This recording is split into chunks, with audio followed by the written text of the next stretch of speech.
4월 9일 화요일 새벽 기도회를 드리겠습니다. 사도신경을 고백하시고 찬송가 484장을 부르신 후에 하나님의 말씀을 함께 나누겠습니다. 오늘 함께 나누실 말씀은 열왕기상 3장 1절부터 15절까지의 말씀입니다. 솔로몬이 애굽의 왕 바로와 더불어 혼인관계를 맺어 그의 딸을 맞이하고 다윗성에 데려다가 두고 자기의 왕궁과 여호와의 성전과 예루살렘 주위의 성의 공사가 끝나기를 기다리니라. 그때까지 여호와의 이름을 위하여 성전을 아직 건축하지 아니하였으므로 백성들이 산당에서 제사하며 솔로몬이 여호와를 사랑하고 그의 아버지 다윗의 법도를 행하였으나 산당에서 제사하며 분향하더라. 이에 왕이 제사하러 기브온으로 가니 거기는 산당이 큼이라. 솔로몬이 그 제단에 1000번제를 드렸더니 기브온에서 밤에 여호와께서 솔로몬의 꿈에 나타나시니라. 하나님이 이르시되 내가 내게 무엇을 줄꼬 너는 구하라. 솔로몬이 이르되 주의 종 내 아버지 다윗이 성실과 공의와 정직한 마음으로 주와 함께 주 앞에서 행함으로 주께서 그에게 큰 은혜를 베푸셨고 주께서 또 그를 위하여 이 큰 은혜를 항상 주사 오늘과 같이 그의 자리에 앉을 아들을 그에게 주셨나이다. 나의 하나님 여호와께서 주께서 종으로 종의 아버지 다윗을 대신하여 왕이 되게 하셨사오나 종은 작은 아이라 출입할 줄을 알지 못하고 주께서 택하신 백성 가운데 있나이다. 그들은 큰 백성이라 수요가 많아서 셀 수도 없고 기록할 수도 없사오니 누가 주의 이 많은 백성을 재판할 수 있사오리이까.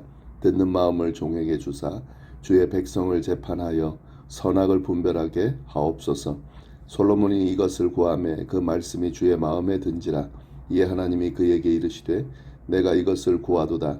자기를 위하여 장수하기를 구하지 아니하며 부도 구하지 아니하며 자기의 원수의 생명을 멸하기도 구하지 아니하고 오직 송사를 듣고 분별하는 지혜를 구하였으니 내가 내 말대로 하여 내게 지혜롭고 총명한 마음을 주노니 내 앞에도 너와 같은 자가 없었거니와 내 뒤에도 너와 같은 자가 일어남이 없으리라. 내가 또 내가 구하지 아니한 부귀와 영광도 내게 주노니 내 평생의 왕들 중에 너와 같은 자가 없을 것이라. 내가 만일 내 아버지 다윗이 행함같이 내 길로 행하며 내 법도와 명령을 지키면 내가 또 내 날을 길게 하리라. 솔로몬이 깨어보니 꿈이더라. 이에 예루살렘에 이르러 여호와의 언약궤 앞에 서서 번제와 감사의 제물을 드리고 모든 신하들을 위하여 잔치하였더라. 아멘. 저희는 열왕기상 말씀을 함께 나누고 있습니다. 특히 이번 달에는 1장부터 11장까지의 말씀을 나누게 되는데요. 이 말씀은 다윗에 이어 솔로몬이 왕위에 오른 후에 통치하는 과정의 내용을 담고 있습니다. 먼저 1장과 2장의 내용은 다윗이 죽고 솔로몬이 왕위에 오르게 되는 과정과 솔로몬이 왕위에 오른 후에 그의 왕권에 위협이 되는 이들을 제거하는 그런 내용이 있었습니다.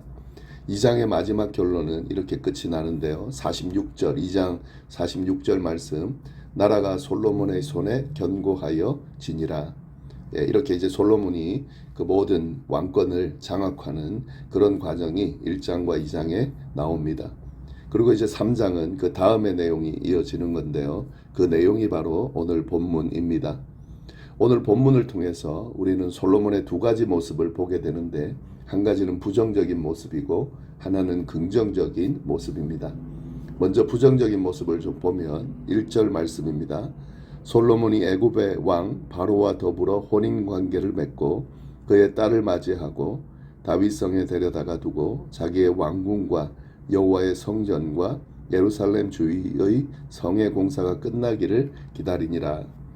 솔로몬이 애굽 왕 바로의 딸과 혼인을 하였다는 건데 이런 정략 결혼을 의미합니다. 이스라엘의 경우 이 다윗이 통치하면서 아주 강해졌는데요. 그런 이스라엘의 왕이 이제 솔로몬으로 지금 바뀌게 되자 그 당시에 애굽은 강대국이었지만 쇠퇴하고 있는 강대국이었습니다. 그래서 이스라엘의 힘을 얻기 위해서 아마도 정략 결혼을 하자고 요청했던 것으로 보이는데 그래서 솔로몬이 애굽 왕 바로의 딸과 혼인하면서 애굽과 정략 결혼을 맺는 그런 관계를 맺은 겁니다. 근데 사실 이것은 하나님이 원하시는 뜻은 아니었죠. 이방인과 혼인하지 말라는 것이 하나님의 뜻인데 솔로몬은 이 국제적인 힘의 논리를 인간적으로 좀 얻으려고 하는 그런 마음이 있었겠죠. 이런 솔로몬의 이 부족한 모습이 지금 드러나는 것이라 볼 수가 있습니다. 이 부분이 솔로몬에게 있어서 부정적인 모습이고요. 또 한 가지 더 보면 2절 3절 말씀입니다. 그때까지 여호와의 이름을 위하여 성전을 아직 건축하지 아니하였으므로 백성들이 산당에서 제사하며 솔로몬이 여호와를 사랑하고 그의 아버지 다윗의 법도를 행하였으나 산당에서 제사하며 분향하였더라. 예. 아직 성전이 지어지지 않았을 때였기 때문에 이 산당에서 제사를 드렸다 하는 겁니다. 이 산당은 뭐냐면 산에 세워진 제단을 말하는 겁니다. 보통 이방인들이 우상에게 제사를 지낼 때 산에다가 제단을 쌓고 드렸는데요. 이걸 표현할 때 산당이라 이렇게 표현합니다. 지금 솔로몬과 이스라엘 백성들이 산당에서 제사를 드렸다라고 하는 건데 물론 하나님께 제사를 드린 거죠. 산당에서 이방신에게 제사를 드리지는 않았을 겁니다. 그럼에도 불구하고 이방인들이 우상을 섬기는 것과 같이 산당에서 제사를 드리고 있다라고 하는 것은 이방 문화가 지금 들어와 있다는 것을 드러내는 겁니다. 그리고 이 부분에 대해서 솔로몬이 아무런 제재도 가하지 않고 도리어 산당에서 제사를 드리는 모습을 보여준다는 것은 이것이 솔로몬에게 있어서 좀 부정적인 모습이라 볼 수가 있습니다. 강하게 단호하게 이방 문화를 제거해야 되는데 그러지 못한 모습을 지금 보이고 있는 거죠. 이것이 솔로몬의 연약한 모습입니다. 3절에 보면은 산당에서 제사하며 분향하더라. 예, 솔로몬이 그렇게 했다는 건데 그 앞에 보면 솔로몬이 여호와를 사랑하고 그의 아버지 다윗의 법도를 행하였으나 예, 긍정적인 내용 뒤에 뭐뭐 했으나라고 하는 건 그 다음에 반대되는 내용이 나온다는 건데 예, 산당에서 제사하며 분향했더라. 그러니까 이 부분은 부정적인 모습을 지금 솔로몬이 행하고 있음을 성경이 드러내고 있는 겁니다. 예, 이 모습이 이 솔로몬이 가지고 있는 부정적인 모습입니다. 이방 나라와 혼인관계를 맺는 정략적인 결혼을 하기 위해 혼인관계를 맺는 것 그리고 산당에서 여전히 제사를 드리는 것을 그냥 허용하는 것 이것이 바로 솔로몬의 부정적인 모습이고요. 그러나 본문을 보면 솔로몬에 대한 전반적인 평가는 긍정적이라는 것을 볼 수가 있습니다. 아까 3절에서 분명히 언급했죠. 하나님을 사랑하고 그 아버지의 다윗의 법도를 행하였다. 예, 부정적인 면이 분명히 있었지만 긍정적인 면이 더 강했다는 거죠. 예, 여기서 이제 우리가 볼 수 있는 것은 인간이기 때문에 솔로몬도 인간이기 때문에 이런 부정적인 면과 긍정적인 면을 보여준다는 거죠. 모든 인간은 이런 부정적인 면과 긍정적인 면이 있습니다. 그래서 우리의 숙제는 뭐냐면 이 부정적인 면을 어떻게 줄여갈 수 있는 것인가 또 긍정적인 면을 어떻게 강화시켜 나갈 수 있는 것인가 하는 것이 우리가 긍정적인 모습으로 살아가는 그런 방법이라 할 수가 있겠습니다. 이러한 이제 솔로몬이 하나님과 만나서 대화하는 내용이 이어지는데 4절 말씀입니다. 이에 왕이 제사하러 기브온으로 가니 거기는 산당이 큼이라 솔로몬이 그 제단에 1000번제를 드렸더라. 솔로몬이 하나님께 나아가서 제사를 드렸다 하는 내용입니다. 그는 기브온 산당으로 갔습니다. 근데 여기 보면 기브온 산당이 컸다라는 표현을 쓰는데 산당이 여러 곳에 있었다는 거죠. 예. 그러니까 이게 이제 이방 문화가 그대로 드러나는 거죠. 예, 이방 신들을 섬길 때는 그냥 산 위에 제단을 쌓으면 그게 산당이 됐습니다. 예, 이렇게 여러 산당이 있었다는 건데 그 중에 가장 큰 기브온 산당에 가서 제사를 드렸다 하는 거죠. 아무렇지 않게 지금 드리고 있는 거죠. 그렇게 기브온 산당에서 솔로몬은 하나님께 1000번제를 드렸습니다. 예, 1000번제를 드렸다. 1000번의 번제를 드렸다는 건데 이건 지금 온 정성을 다해서 지금 제사를 드리고 있다는 것을 알 수가 있습니다. 아마도 아직 통치 초기죠, 솔로몬이. 그러다 보니까 솔로몬의 입장에서는 하나님의 도우심이 절실히 필요했을 거고 그래서 하나님께 의지하며 붙들고 지켜달라는 그런 제사를 지금 간절하게 드리고 있는 겁니다. 하나님께서는 이 솔로몬의 제사를 어떻게 하셨을까요? 받으셨습니다. 5절 말씀입니다. 기브온에서 밤에 여호와께서 솔로몬의 꿈에 나타나시니라. 하나님이 이르시되 내가 내게 무엇을 줄꼬 너는 구하라. 하나님께서 솔로몬의 제사를 받으셨다는 거죠. 그리고 그의 꿈에 나타나서 그에게 이렇게 물으셨습니다. 내가 내게 무엇을 줄꼬 너는 구하라. 예, 이에 솔로몬은 조금도 망설이지 않고요. 자신의 필요를 하나님께 구했습니다. 그 내용이 6절부터 9절의 말씀입니다. 우리가 잘 아는 솔로몬의 간구가 이 9절 안에 있습니다. 먼저 6절 보시면은 솔로몬이 이르되 주의 종 내 아버지 다윗이 성실과 공의와 정직한 마음으로 주와 함께 주 앞에서 행함으로 주께서 그에게 큰 은혜를 베푸셨고 주께서 또 그를 위하여 이 큰 은혜를 항상 주사 오늘과 같이 그의 자리에 앉을 아들을 그에게 주셨나이다. 예, 솔로몬은 다윗과 함께 하신 하나님 그리고 그 하나님께서 다윗에게 주신 은혜에 대해서 고백하고 있습니다. 그러면서 자신이 다윗의 아들이라는 것을 분명하게 드러내고 있는데요. 이렇게 이야기하면서 자신이 다윗의 아들로 왕이 됐는데 자신의 부족함이 자신이 참 부족합니다. 이렇게 솔직히 고백하는 거죠. 7절 말씀 보시면은요. 나의 하나님 여호와여 주께서 종으로 종의 아버지 다윗을 대신하여 왕이 되게 하셨사오니 종은 작은 아이라 출입할 줄을 알지 못합니다. 예, 자신이 작은 아이에 불과해서 왕의 자리를 자신의 능력으로 감당할 수 없다라고 그렇게 지금 고백하는 거죠. 하나님이 다윗을 대신해서 왕으로 세워줬지만 저는 자신은 작은 아이에 불과한 그 왕의 자리를 감당할 능력이 없는 그런 사람입니다. 라고 고백을 하는 거죠. 8절 9절 말씀 보시면 주께서 택하신 백성 가운데 있나이다. 그들은 큰 백성이라 수요가 많아서 셀 수도 없고 기록할 수도 없사오니 누가 주의 이 많은 백성을 재판할 수 있사오리이까. 듣는 마음을 종에게 주사 주의 백성을 재판하여 선악을 분별하게 하옵소서. 솔로몬은 자신이 다스려야 할 백성들이 주님의 택하신 백성들이다라는 걸 강조하고요. 그리고 그 백성들이 아주 많다는 것을 하나님 앞에 강조하면서 이야기를 드립니다. 이 많은 백성들을 자신처럼 부족한 사람이 왕이 돼서 통치하는 것은 쉽지 않을 뿐만 아니라 힘들다는 것을 분명하게 고백하고 있는 겁니다. 그러면서 결론적으로 그가 필요한 것을 구하고 있죠. 듣는 마음을 종에게 주사 주의 백성을 재판하여 선악을 분별하게 하옵소서.